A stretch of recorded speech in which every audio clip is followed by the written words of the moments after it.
Good morning. Welcome back to the Broadcast Retirement Network. I'm Jeff Snyder. This is BRN Sunday for Sunday, August 28th, 2022. We've got another great show for you this week. We've got members of the media, academia, and financial services standing by as we analyze all the news and events for the week. So sit back, relax, enjoy this episode of BRN Sunday. For the same old story. Oh, turn some pages. Things off and look at what's happening on Capitol Hill and in and around the retirement ecosystem. Joining us on the line, they're better known as the Legal Eagles, but they're also known as David Levine, Kevin Walsh. Both are principals with Groom Law Group. That's an employee benefits law firm based in Washington, D.C. Gentlemen, thanks so much for joining us on the program this morning. Jeff, it is great to be here with you, and it's great to be with all the listeners as well. Well, let's jump right in, gentlemen, and so we're going to put aside the politics. But I want to talk about ESG because you and I and others have talked about how ESG works in the ERISA framework and what's going on at the Department of Labor. But recently, some states have issued their own rules or guidance around where their assets can be invested in terms of ESG. So I don't know who wants to start off, but I wanted to kind of talk about the reconciliation between what states do on this topic as well as what the federal government does and how they work or not work together. Thanks, Jeff. And, I think ESG is an issue that we'll try to avoid the politics, but in some ways it's been political for a while. And I think you can kind of highlight that by looking at what's gone on at the Labor Department with respect to taking environmental, social, and governance factors into account when investing 401k money. And there, the rule has traditionally been, you got to act solely in the economic interest of participants and beneficiaries. But if there's a tie, then you can take environmental, social, governance factors into account. And in terms of what different administrations have said, Democratic administrations have tended to say, ties happen with some regularity. Essentially, they're using a Sharpie. To do that, to draw that tie line.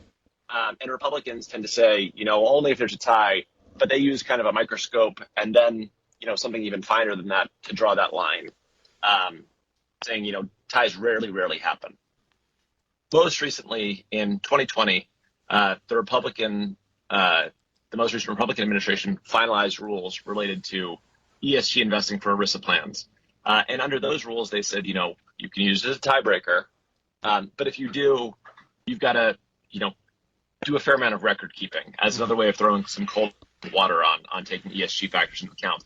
And then for default investment options, the rules were even more strict and essentially, precluded large swaths of ESG being taken into account for default investment options. Now, Democrats took over in 2021. Those rules, they've put out guidance saying they're not going to enforce the Republican era rules, and they're undergoing rulemaking right now, to become more ESG friendly in the ERISA space. But so at the federal level, there's been a fair amount of ping-ponging with kind of the consistent underlying messages, take the economic interests into account, and if there's a tie, take ESG in. But how you define a tie has really changed over the years. And some states, looking at the likely outcome with the Biden administration's rewrite of the rule, seem to be, leaping ahead. David, do you want to talk about what we're seeing at the state level and how they interact? Sure, absolutely.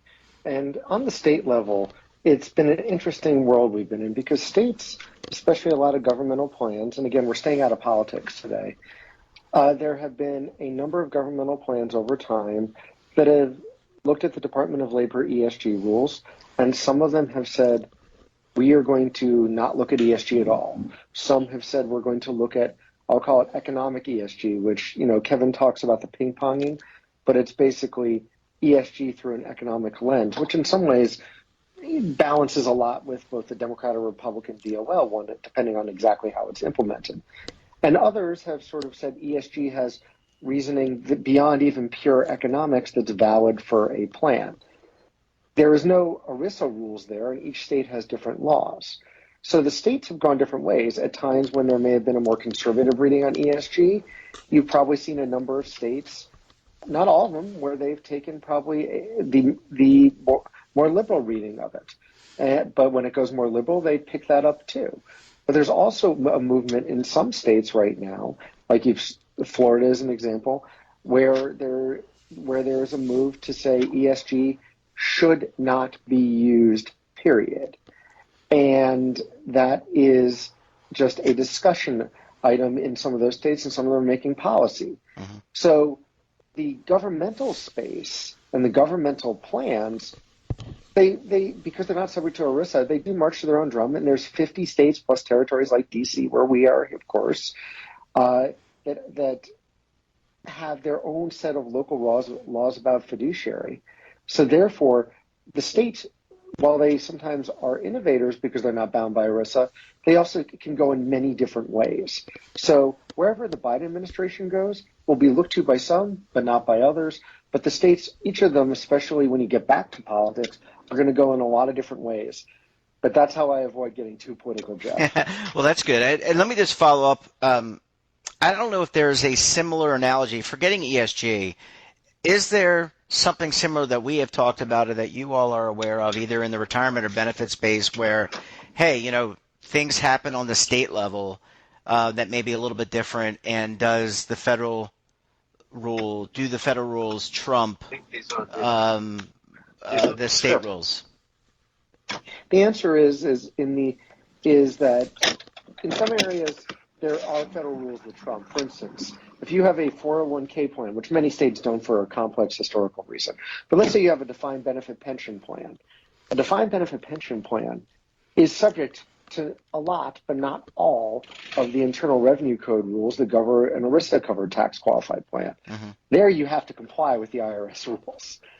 Separate and distinct, though, is on the fiduciary side, that is a wide open space. So there is examples on saying you have to comply with, just to get really geeky for a moment, with the required minimum distribution rules, kicking money out at age 72. Your governmental plan, you have to apply a reasonable, good faith interpretation of that, but you got to follow those. But here, ERISA doesn't apply. So oftentimes the states will look. Another area that comes up, for instance, is electronic delivery and fee disclosure.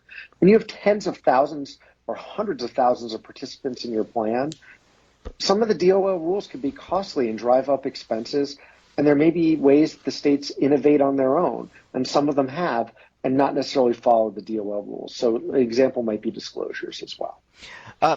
Gentlemen, in terms of, cleaning up is not the right word, but going between these different sets of rules. I mean, this is something that the Department of Labor would look at and say, okay, well, Texas is doing this and Florida is doing this, and so how do we bring it back? How do we bring it back to what we're doing here at the Department of Labor to either obfuscate or carve out what the states are doing, or bring in some of those ideas into the federal regs? I mean, does that sound something that likely to happen? I'm sorry. I'll jump on that, Jeff. I think the states, there was a lot of discussion about the IRS, for instance, looking at state plans in the early 2000s, 2009, 2010 2008 type of period. The state plans, and the state and local operate in their own space.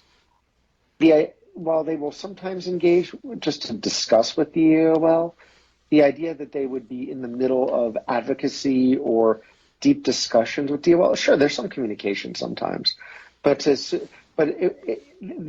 state plans, and because this is another political issue, there are some in Congress who would like to make state plans subject to a governmental ERISA, and a lot of the states say, well, that's our own sovereign decision. We don't want that. Right. So I think that the idea that they would get heavily engaged in this, pretty unlikely is my take on it. And that's where I was when you two were describing this, I immediately circled back to that conversation many, many years ago around those auto IRA programs, and are they subject to ERISA or are they not? And obviously you brought that up and cleared that up. I guess my last question before I let you gentlemen skate away, and maybe this is more towards what Kevin was talking about. Say I'm an employer and I'm deciding whether or not I want to include ESG options in my plan, and I'm in a state that has these rules. Do I need to be cognizant of that? Do I need to contact my benefits attorneys to walk me through that? And secondly, or maybe it's tertiary at this point, but do I need to be cognizant of whether or not I have employees in different states? So, for example, if I have employees in Indiana, but I also have employees in Florida, or I have employees in Texas, does that matter? And So my response is, go ahead, Kevin, you go ahead. Sorry. Yeah, I think that's a great question. As we watch this evolve, I think folks may want to tread carefully if they're in some of those states. ERISA preemption is very broad, and you could see how, ERISA preemption could come into play. That being said, ERISA preemption's not a surefire lock, and one thing that you could see is that, an administration today could say you can take those into account, and you might, push for preemption, but by the time these cases get decided, you may have an administration that is no longer supportive of the ESG aim. So it's an issue that ping pongs, and I think there's compelling arguments on both sides here. In terms of how the state, and go on, David. I was going to add, and Jeff, this gets to a very political issue. We've seen, I'll call it long arm type of laws, like what you've seen with different rules about abortion and about being able to enforce, and state regulators saying to companies, why are you doing this? Putting aside even the legal, there's a whole framework out there that could make this messy, but legally, the basics is ERISA preemption, I would argue, and you can argue where preemption begins and ends, but at the same time, you would argue ERISA preemption there, but the entire evolution of this landscape and what is preempted and how people are writing some unique laws these days, there's a lot of discussions that can be. Yeah. Well, certainly very interesting. It's an ebb and a flow. Gentlemen, we're going to leave it there. Thanks for stopping by, for sharing your insight, and we'll have to watch how this one develops over the next several months and probably into 2023. Thanks so much for joining us. We look forward to having you back on the program again very soon, gents. Thanks, Jeff. Thanks, listeners. Bye, boys.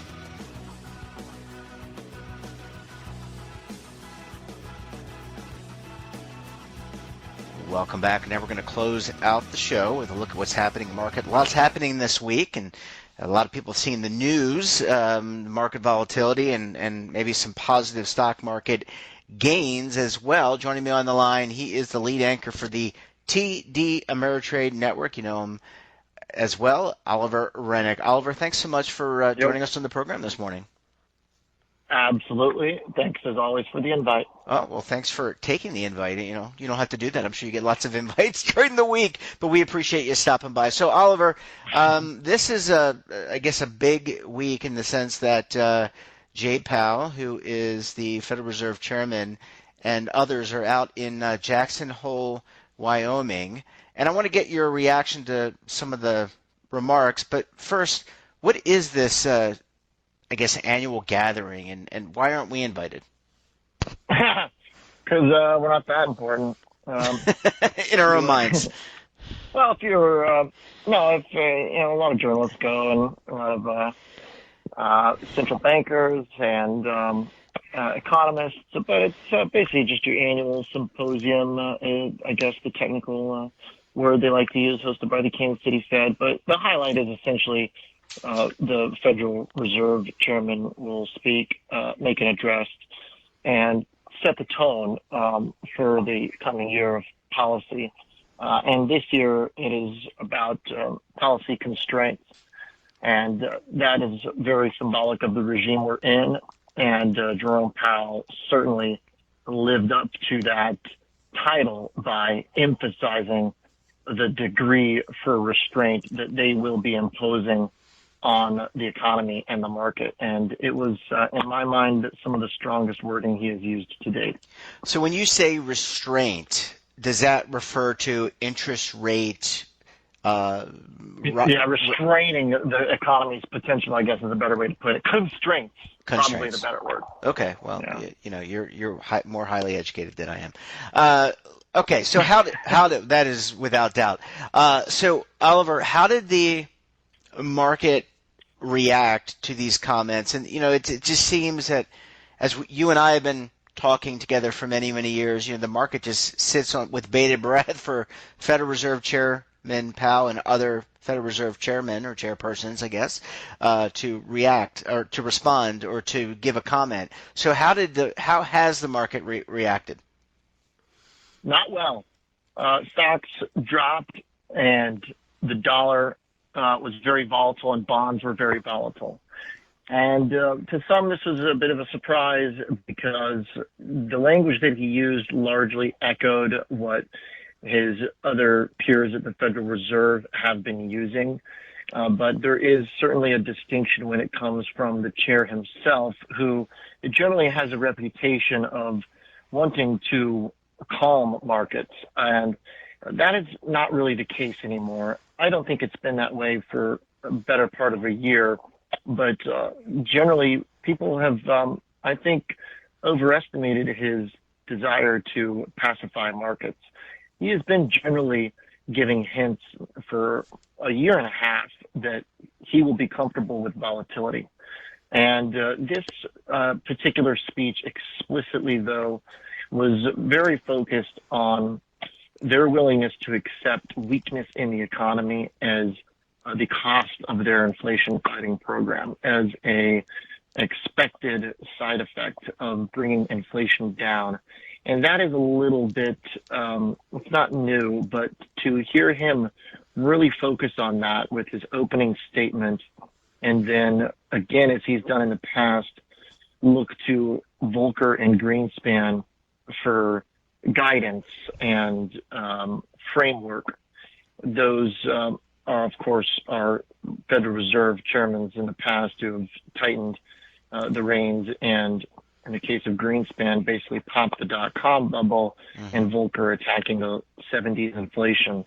So both of those, as Powell's sort of guiding light, suggest that he is thinking big picture and long term. And there was specific wording in his language on Friday about the long-term plan that they have that really stands out because he's not hinting at any potential cuts down the road. He is more specifically telling us that they're going to keep rates elevated. He also specifically said that peak inflation is not evident to him, that we need more than a month of data, and that they will be acting with resolve to prevent high inflation from spreading. So even though this is largely in line with what we've heard from other recent hawkish Fed commentary, it is pretty explicitly opposed to the prevailing narrative that bullish investors have been using to buy stocks in the second half of the summer and in the 2-month rally that brought the NASDAQ up more than 20% off the lows. And that's where we have now potential for volatility in the market that we're seeing. Oliver, I want to ask you, and I'm not sure there's a direct correlation here, but I want to ask you about some policy that came out of the White House in the last couple of days, and that's student loan forgiveness. And no matter what side you sit on in terms of forgiving student loans, I guess the question I have for you as someone who is a student of the market and follows the market, is there any direct correlation from the student loan forgiveness? Does it affect things like inflation, and does it affect the general stock market? It's so far it looks like it hasn't had any effect on the market. You would think that just kind of logically, forgiving the $10,000 of loans for individuals would create improved cash flow and spending power. But it's unclear really how that compares to what the Fed is doing, unwinding the balance sheet, what inflation is doing. I think on the margin, it certainly is a stimulative thing. I mean, it's no question about that in the short term.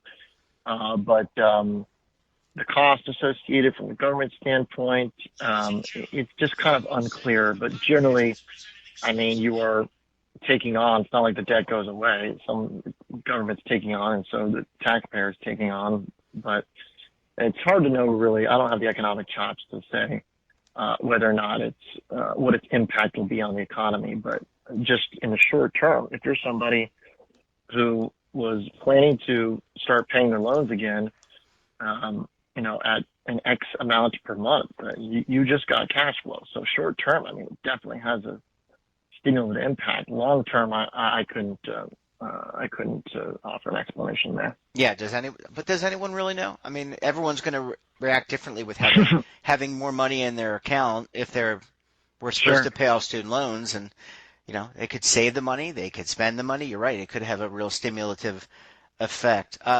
Last question for you, Oliver. World markets. When you look at, I guess we're in an endemic phase with COVID, at least here in the States, but around the globe. I mean, Japan relaxing its COVID restrictions to incite more tourism, right? I mean, I think they've just been destroyed, decimated. We think back to the Olympics, but how has the world markets reacted, I guess, to Jay Powell's speech, and in general to what's happening here in the States? I think that right now the U.S. is still very much setting the tone for global financial markets, given that global financial markets are trending downward, and the Fed is tightening policy, which is the main cause of the sell-off in stocks over the last 9 months. That being said, there is quite a bit of variance in regional economies at this point, where Europe is in the middle of a massive energy crisis. One of our guests described Europe's economy as imploding this past week, where the crude equivalent price of natural gas would be like $500 or something. So there's some pretty amazing statistics that offer a way to understand just energy crises in Europe. And then in China, they're trying to reopen and restart their economy. And part of the process is slashing interest rates. So they're doing the exact opposite as what we are doing, but it hasn't put an obvious bid into Chinese stocks. It hasn't been an obvious catalyst for upside in the Chinese market, which is basically sideways over the last 5 months. So it seems that the most important and frankly most interesting action is happening here stateside as the U.S. dollar tries to break out again. And that's really the driving force for everything we see. As the dollar breaks out, if it does, that's what we're watching here over the next few days. If the dollar makes a new high, which it's trying to right now, then you would expect the 10-year yield to follow higher, and you'd expect stocks to keep going down. Yeah. Oliver, next week it's the week before Labor Day. Is that typically a higher, lower volume week? I mean, I think people are usually checked out, right, before the holiday. It'll depend. If stocks are down, it'll be higher volume. More volume if stocks are down. That's just pretty much how it works. The direction of the market really is more important than the calendar. Yeah.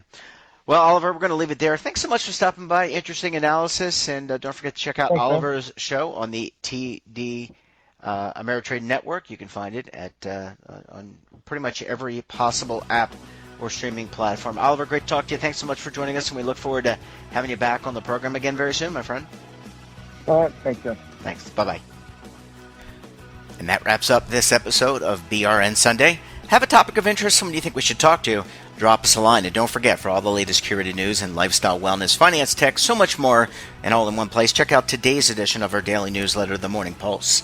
Want to search our archives, check out our latest content? Well, visit our website and, of course, our streaming partners. We're back again tomorrow for another edition of BRN AM. We'll have a very special guest. Until then, I'm Jeff Snyder. Stay safe, keep on saving, and don't forget, roll with the changes.